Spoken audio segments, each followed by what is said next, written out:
Sir CNI news group में आपका बहुत बहुत स्वागत है।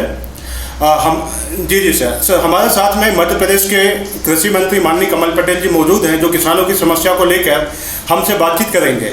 सर, मैं ये जानना चाह रहा था कि पिछला जो चुनाव हुआ था, विधानसभा चुनाव, उसमें प्रदेश के किसानों ने किसान कर्ज माफ़ी के नाम पर मतदान किया था। सत्ता में कांग्रेस की सरकार आई थी। किसान कर्ज माफ़ी और किसानों की समस्या को लेकर ही सिंधिया जी ने कांग्रेस से बगावत की और किसान समस्या और किसान कर्ज माफ़ी के नाम पे ही भाजपा का दामन थामा था। तो सर, मैं आपसे ये जानना चाह रहा हूँ कि क्या वर्तमान में भाजपा की सरकार किसानों का कर्ज माफ़ करेगी? क्या प्रदेश के किसानों को किसान कर्ज माफ़ी का लाभ मिल पाएगा? कांग्रेस ने धोखाधड़ी की थी किसानों के साथ। राहुल गांधी जो कांग्रेस के राष्ट्रीय अध्यक्ष थे उस समय, कमलनाथ जी प्रदेश के अध्यक्ष थे, इन्होंने सत्ता प्राप्त करने के लिए किसानों के साथ छल किया था। इनको भी मालूम था कि कर्ज माफ होना नहीं है, और इसके बाद ये कहा था कि 10 दिन में कर्ज माफ नहीं करेंगे तो मुख्यमंत्री बदल देंगे। लेकिन 15 महीने कमलनाथ जी मुख्यमंत्री रहे, नहीं बदले गए। जी बिल्कुल। और राहुल गांधी जी का पूरा सपोर्ट रहा, और जिन किसी ने मांग की सिंधिया जी ने, तो उनको कहते जो करना आंदोलन करना, आंदोलन करो, जहाँ जाना जाओ, लेकिन कर्ज माफ नहीं होगा।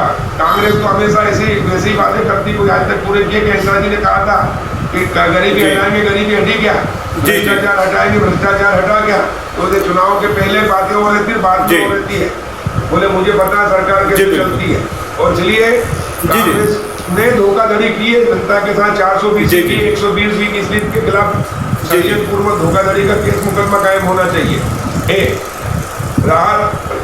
हमने अभी हमारा काम जो है, हम इसकी समीक्षा कर रहे हैं।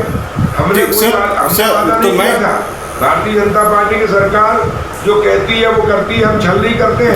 चुनाव के लिए जीतने के लिए हम झूठे वादे नहीं करते हैं।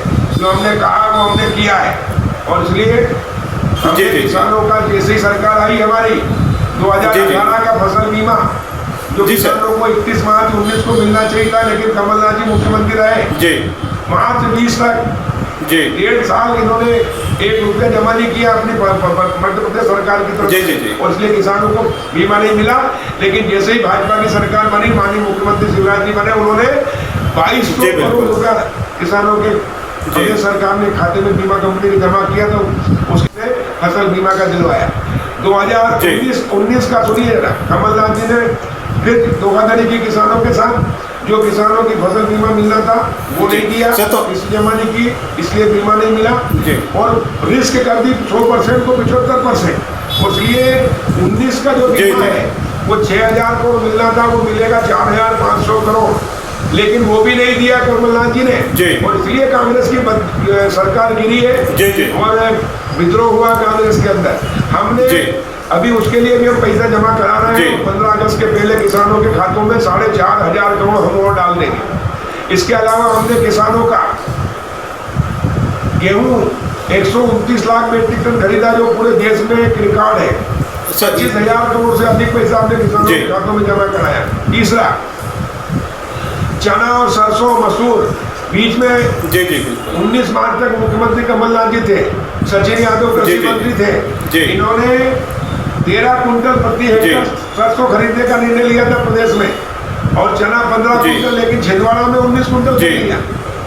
जब मैं कृषि मंत्री बना, मैंने फाइल देखी, और जब हमने समर्थन मूल्य खरीदना शुरू किया तो मैंने उस पर आपत्ति ली, और पूरे प्रदेश के सबका साथ, सबका विकास, सबका विश्वास, जो मोदी जी का नारा, उसको हमने चरितार्थ किया। और मुख्यमंत्री जी के मार्गदर्शन में हमने 13 कुंटल से 20 कुंटल, और 15 से 20 चना और सरसों 20, और 4425 रुपये समर्थन मूल्य था सरसों का, लेकिन बाजार में बिक रही थी 2500 से 3500 3800। ऐसे ही हमने 13 से 20 किया, और एक दिन में 25 कुंटल खरीदने का नियम था किसान से चना सरसों मसूर, और उसको हमने अनलिमिटेड किया। उसका परिणाम ये हुआ कि पूरा समर्थन मूल्य पे आने लगा चना सरसों, तो बाजार में मंडी में नहीं आया, तो उसको व्यापारियों को रेट बढ़ाने पड़े, और 4500 से 5500 रुपये कुंटल का भाव हमने दिलाया सरसों का। वो अपने आप में एक रिकॉर्ड है।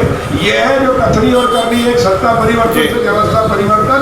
कमलनाथ जी सिर्फ छिंदवाड़ा के मुख्यमंत्री थे, शिवराज सिंह जी पूरे प्रदेश के मुख्यमंत्री 7.5 करोड़ जनता के आप बता रहे हैं। और इसलिए हम जो कहते हैं वो करते हैं। कांग्रेस ने धोखाधड़ी की दूसरी बार। कमलनाथ जी ने मुख्यमंत्री बनते थे, लेकिन कि मध्य प्रदेश के 48 लाख किसानों का 54,000 करोड़ कर्जा 2 लाख तक का माफ किया जाता है, और साइन की प्रमुख सचिव कृषि से आदेश निकलवाए और सबको प्रमाण पत्र बांट दिए, लेकिन किसानों के खातों में पैसे नहीं हुए जमा। और इसलिए धोखाधड़ी कांग्रेस ने की, इसकी हम जांच करा रहे हैं और उनके खिलाफ कार्रवाई करेंगे। जी अरे जब कर्जा कमलनाथ जी ने किसानों का कर्जा माफ कर दिया, तो अब कहाँ का कर्जा माफ नहीं किया? तो 400 सर किसानों का कर्ज माफ होगा क्या नहीं? उसके लिए भारतीय जनता पार्टी जिम्मेदार थोड़ी है। हमने तो किसानों को सुनिए, हमने तो किसानों को अब स्वाभिमानी बनाना चाहते हैं, आत्मनिर्भर बनाना चाहते हैं, इसलिए हम किसानों के हित में ऐसे निर्णय ले रहे हैं जिससे किसान को उनकी उपज का उचित मूल्य मिल रहा है। और कर्जा माफ नहीं हुआ है, प्रमाण पत्र झूठे बांटे, 200 करोड़ रुपए इन्होंने प्रचार प्रसार पे प्रमाण पत्र पे खर्च कर दिए, प्रचार प्रसार पे खर्च कर दिए सैकड़ों करोड़ रुपया। और इसलिए कमलनाथ जी और कांग्रेस दोषी, इसलिए कांग्रेस के नेताओं का विश्वास भी कांग्रेस से नहीं रहा, कांग्रेस के विधायकों का विश्वास कमलनाथ पे कांग्रेस से नहीं रहा, कांग्रेस के कार्यकर्ता का विश्वास नहीं है तो जनता को तो है ही नहीं।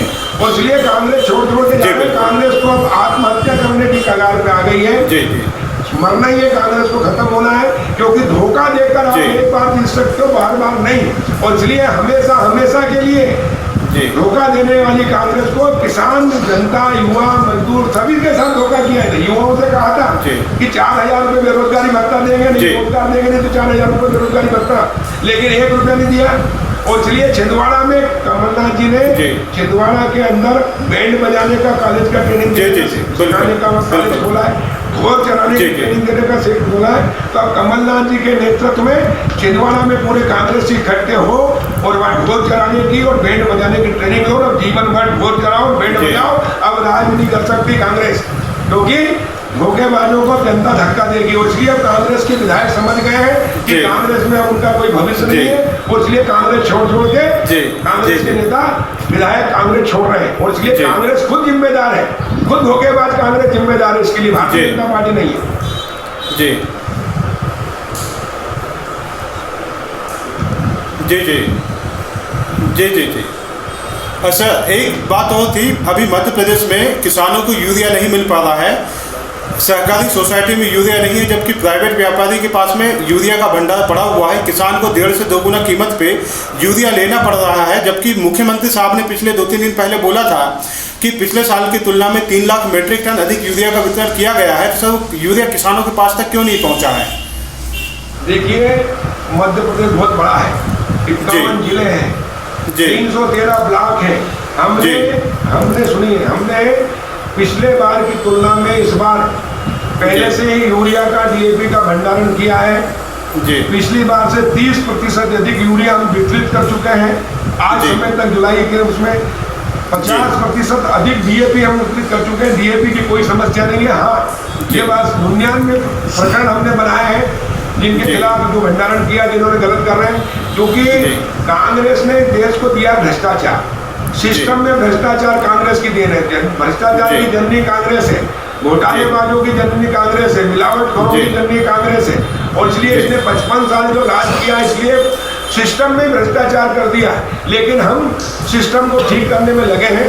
हम सत्ता परिवर्तन से व्यवस्था परिवर्तन कर रहे हैं। हमने 55 लोगों के खिलाफ कार्रवाई की। मैंने सख्त निर्देश दिए सभी डीडीएस को कि सभी के बीज, खाद और दवाई, ये किसान के साथ धोखाधड़ी करने वाले राष्ट्रद्रोही हैं, क्योंकि किसान सिर्फ अपने लिए व अपने परिवार के लिए अनाज पैदा नहीं करता, बल्कि वो देश के लिए और पूरे विश्व के लिए अनाज पैदा करता, जिससे हम दोनों टाइम भोजन करते हैं, सब्जियां खाते हैं, दूध पीते हैं।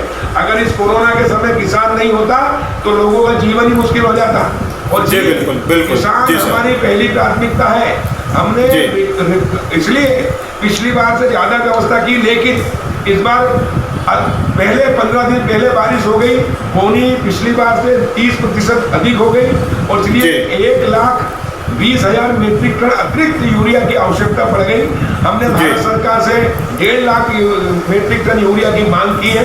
उन्होंने 43,000 मीट्रिक टन के लिए सहमति दी है, भेज रहे हैं। और इसलिए कुछ जिलों में जहाँ पर 100% बोनी हो गई और वो मक्का की और कपास की, और उसके कारण कुछ जिलों के अंदर ये मांग बढ़ गई है। और हमने 80% सरकारी सोसाइटियों को दिया है, 20% प्राइवेट को दिया है। लेकिन जब आप समझते हैं मांग और पूर्ति का होता है तो गड़बड़ करने वाले लोग उसका फायदा उठाते हैं। लेकिन मैंने सख्त निर्देश दिए मेरे सभी DDS को जी कि आप निगरानी रखें और कोई अधिकारी कर्मचारी अगर इनसे संलिप्त पाएगा तो उसके खिलाफ भी सख्त कार्रवाई होगी।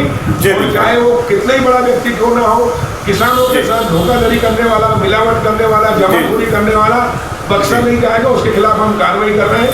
अभी हमने इंदौर में सैंपल करवाए थे 257, उसमें से 17 फेल हुए। एक लीगल कंपनी है, बहुत बड़ी कंपनी है, उसके 14 सैंपल फेल हुए। मैंने आज ही DDA इंदौर को आदेश दिया है कि थाने में जाकर उसकी FIR कराएं, उसके खिलाफ सख्त कार्रवाई करें, ताकि अगली बार किसी की हिम्मत ना हो कि कोई किसानों के साथ गलत काम कर सके। और इसलिए मैं आपको विश्वास दिला रहा हूँ और आपके माध्यम से मध्य प्रदेश की 7.5 करोड़ जनता से और सभी किसान भाइयों से कि ये सरकार किसानों की सरकार है। किसान का बेटा मंत्री है, मुख्यमंत्री किसान का बेटा, और इसलिए किसानों के साथ जो धोखाधड़ी करेगा, मिलावटखोरी करेगा, वो बख्शा नहीं जाएगा। उसके खिलाफ हम सख्त कार्रवाई करेंगे। यहाँ तक कि नकली बीज देने वालों के खिलाफ हम रासुका की कार्रवाई कर रहे हैं। ये भी आदेश हमने दी है। और इसलिए जी सर, अभी व्यवस्था में थोड़ी बहुत हो जाती है और उसमें भी हम ठीक करने का काम कर रहे हैं। केंद्र सरकार के हमारे केंद्रीय मंत्री, उर्वरक और खाद्य मंत्री श्री गौड़ा जी से भी चर्चा हुई है, माननीय मुख्यमंत्री जी ने भी चर्चा की। उन्होंने हमें आश्वस्त किया है कि जल्दी ही हम आपको अतिरिक्त यूरिया उपलब्ध कराएंगे। जैसे ही हमको अतिरिक्त यूरिया उपलब्ध होगा तो बहुत रेट लग रही है, हम सब व्यवस्था कर रहे हैं। मैं खुद डेली मॉनिटरिंग कर रहा हूँ, माननीय मुख्यमंत्री जी भी मॉनिटरिंग कर रहे हैं और हम किसानों को अच्छी से अच्छी सुविधा उपलब्ध कराने का प्रयास कर रहे हैं। लेकिन हमें अभी सरकार बनाए मात्र 3 महीने हुए हैं और 3 महीने में भी हमने जो काम किए वो कांग्रेस ने 15 महीने में नहीं कर पाई, क्योंकि कांग्रेस ने पूरी व्यवस्था को चरमरा दिया। कांग्रेस की कमलनाथ जी की सरकार माफियाओं की सरकार थी, पूरा माफिया राज कर दिया था, लूटने में लगे थे। और इसकी कोई कहावत है ना, कल लूटे तो आज लूटे तो अब इसमें लूटने में लगे हुए थे। लेकिन हम लूटे को ठीक करने में लगे हैं।